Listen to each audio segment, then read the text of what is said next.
এই ভিডিওটা 2022 সালের। আমার ছোট ছেলের তখন সবেমাত্র 8 মাস বয়স। আমার এখনও ভালোভাবে মনে আছে, ওই তখন সবে সবে শুরু করেছিল এইভাবে হামাগুড়ি দেওয়ার।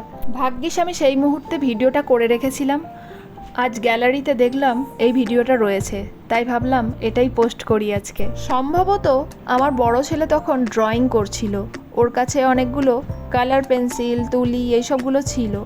তো ও সেইগুলোর লোভে লোভেই ওর দাদার পিছনে যাচ্ছে, আর ওর দাদা ওর থেকে পালিয়ে বাঁচার চেষ্টা করছে, তবুও পিছন ছাড়ছে না। হামাগুড়ি দিতে দিতে ওর দাদার পিছন পিছন যাচ্ছে। তো ফাইনালি ওর দাদা অন্য ঘরে ঢুকে গেছিলো।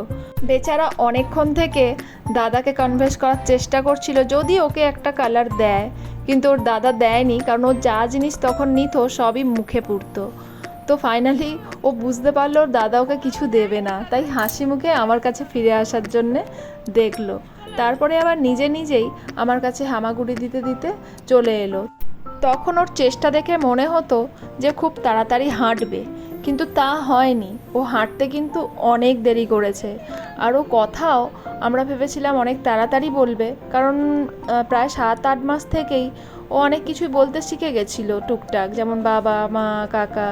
কিন্তু যখন ভালোভাবে কথা বলার সময় হলো, তখন কিন্তু ভালোভাবে কথা বলতে শিখতে অনেকটাই টাইম লেগে গেছিলো।